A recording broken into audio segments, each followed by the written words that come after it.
pastor of Dexter Avenue Baptist Church in Montgomery. Much of that period, he was also a leader of the Montgomery bus boycott. He spoke in terms of a new South, a racially inclusive South versus the old South, which was what?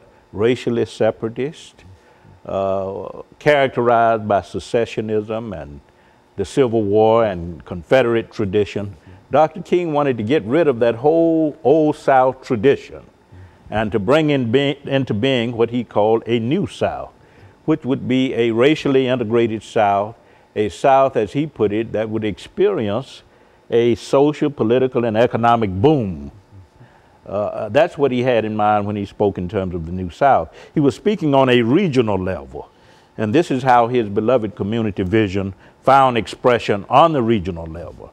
Now, when you get to the national level, you have to speak in terms of the American dream. From 1960 up to about 1964, the American dream metaphor figures prominently in Dr. King's rhetoric, in his speeches, in his interviews. Remember, I said in 1954 to 1959, it's the New South idea. But from 1960 to 1964, he's talking about the American dream, and he's arguing that America is essentially a dream unfulfilled. And our struggle is designed to bring about the fulfillment or the full realization of the American dream. That is the right to access to public facilities, the right to vote, to hold public office. It means economic empowerment.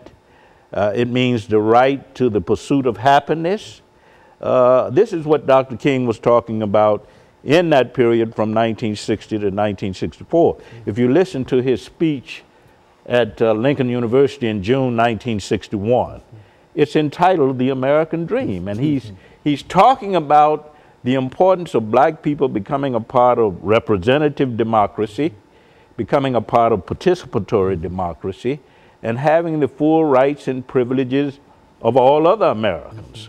So he elevates that concept of the New South, which is so prominent from 1954 to 1959, to the concept of the American dream, which is very prominent from 1960 up to 1964. But now also, Dr. Baldwin, there was another idea of the American dream before Dr. King became involved in it, before the information that you're giving us now. And so look at that old idea in terms of the American dream and tell us how that old idea differ from Dr. King's American dream. Exactly. Now, Dr. King's idea of the American dream, we must remember, was rooted in his reading of the Constitution, the Declaration of Independence, and the Emancipation Proclamation, America's sacred documents.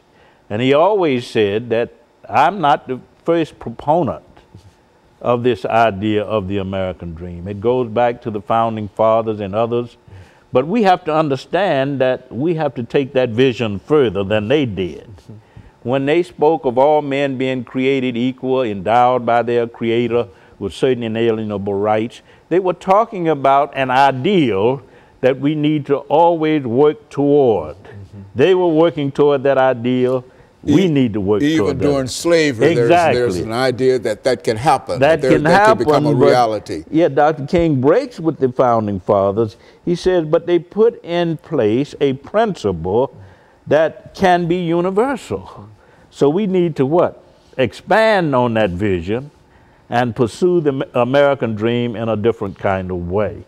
So he saw the American dream as being articulated historically, but that it's an unfolding phenomenon, and that with each generation has to define what that American dream is all about, and then work toward the realization of that American dream. As a matter of curiosity, would you say that President Obama's immigration activities is an effort to fulfill this idea of what? And I think that he said that on a number of occasions, in reality, that that's what that's all about. Exactly. You know, the interesting thing, when I think of Obama, and I preface my remarks with this, Dr. King said in '68, just before he was assassinated, that in 40 years, we could have a Negro president.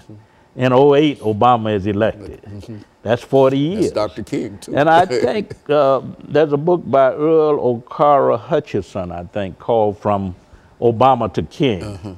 And he makes the point that much of what is happening in the Obama administration is what? The coming to fruition the of fulfillment ideas in a real sense of that Dr. King that had. makes sense. Because when you talk of immigration, the DREAM Act, and what Obama has done to increase the chances of Latinos engaging in participatory democracy in this country, it's amazing.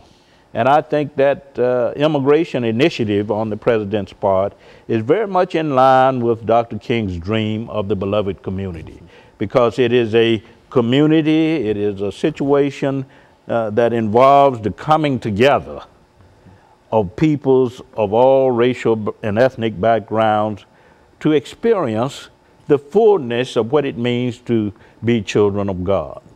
Or to be an American citizen as well. Exactly.